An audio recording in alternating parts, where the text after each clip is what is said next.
Hello student, मैं doctor Surendra Kumar.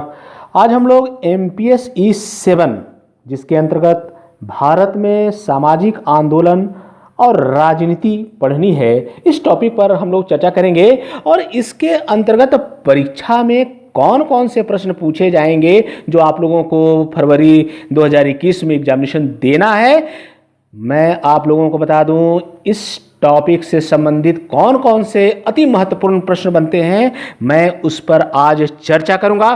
तो चलिए हम लोग देखते हैं MPS 7 के अंतर्गत कौन कौन से प्रश्न बनते हैं। तो पहला प्रश्न है, सामाजिक और राजनीतिक आंदोलनों में अंतर और लोकतंत्र में इन आंदोलनों के महत्व की चर्चा कीजिए। फिर मैं एक बार प्रश्न को दोहराता हूं कि सामाजिक और राजनीतिक आंदोलनों में अंतर और लोकतंत्र में इन आंदोलनों के महत्व की चर्चा कीजिए। ठीक है, अब चलिए दूसरा प्रश्न है, क्या है?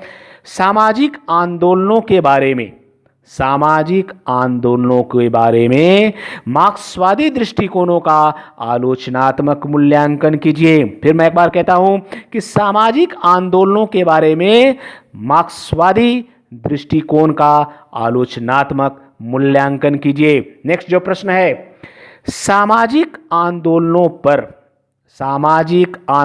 पर भूमंडलीकरण के प्रभाव की चर्चा कीजिए। फिर मैं एक बार प्रश्न को दोहराता हूं कि सामाजिक आंदोलनों पर भूमंडलीकरण के प्रभाव की चर्चा कीजिए। फिर उसके बाद नेक्स्ट जो प्रश्न है, निर्जातीय आंदोलन, बहुत इंपॉर्टेंट प्रश्न है, देखते हैं, लगभग इससे प्रश्न पूछे ही जाते हैं। निर्जातीय आंदोलन से आप क्या समझते हैं?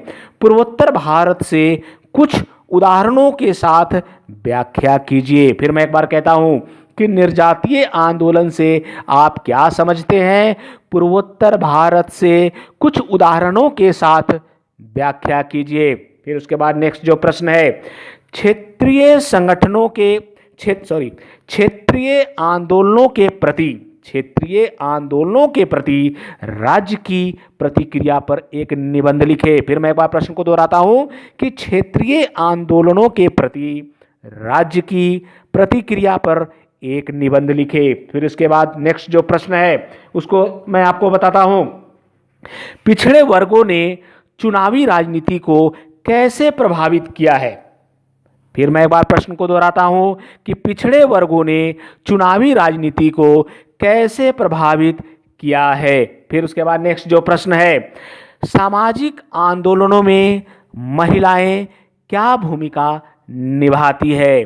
फिर मैं एक बार प्रश्न को दोहराता हूं कि सामाजिक आंदोलनों में महिलाएं क्या भूमिका निभाती है। ठीक है, अब नेक्स्ट जो प्रश्न है, भारतीय राज्य पर बहस के प्रमुख तर्कों की चर्चा कीजिए। फिर मैं एक बार प्रश्न को दोहराता हूं कि भारतीय राज्य पर बहस के प्रमुख तर्कों की चर्चा कीजिए। फिर उसके बाद जो नेक्स्ट प्रश्न है कि मछुआरों की प्रमुख समस्या क्या है?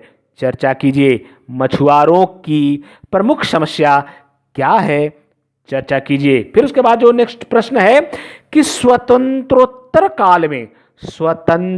काल में मजदूर आंदोलन पर एक टिप्पणी कीजिए। स्वतंत्रोत्तर काल में मजदूर आंदोलन पर एक टिप्पणी कीजिए। ठीक है, फिर उसके बाद नेक्स्ट जो प्रश्न है कि उत्तर और दक्षिण भारत में पिछड़ा वर्ग आंदोलन में अंतर पर प्रकाश डालिए। फिर मैं एक बार प्रश्न को दोहराता हूं कि उत्तर और दक्षिण भारत में पिछड़ा वर्ग आंदोलनों में अंतर पर प्रकाश डालिए। ठीक है, फिर उसके बाद नेक्स्ट जो प्रश्न है उसको मैं आपको बताता हूं कि सामाजिक आंदोलन के अध्ययन से संबंधित, फिर मैं दोहराता हूं, सामाजिक आंदोलनों के अध्ययन से संबंधित प्राधार प्रकार्य दृष्टिकोण का आलोचनात्मक विश्लेषण कीजिए। फिर मैं एक बार क्वेश्चन को दोहराता हूं कि सामाजिक आंदोलनों के अध्ययन से संबंधित प्राधार प्रकार्य दृष्टिकोण का आलोचनात्मक विश्लेषण कीजिए। नेक्स्ट जो प्रश्न है, नए सामाजिक आंदोलनों के अर्थ और विशेषताओं की चर्चा कीजिए। फिर मैं एक बार प्रश्न को दोहराता हूं कि नए सामाजिक आंदोलनों के अर्थ और विशेषताओं की चर्चा कीजिए। ठीक है, अब नेक्स्ट जो प्रश्न बनता है कि भारत में स्वतंत्रता के बाद की अवधि में कृषि संबंधी आंदोलनों की विशेषताओं का मूल्यांकन कीजिए।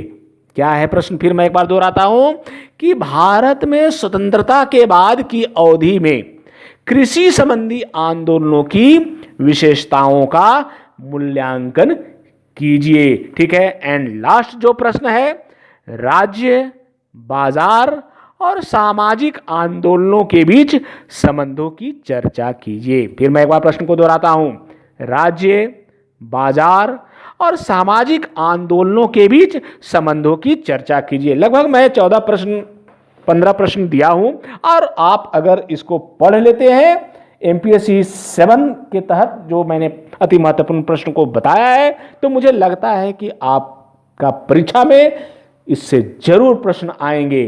तो आप लोग इसका तैयारी कीजिए, ढंग से तैयारी कीजिए, बढ़िया से तैयारी कीजिए, ताकि आप लोगों का मार्क्स लगभग 70 से 80% आ सके। चलिए, थैंक यू, धन्यवाद।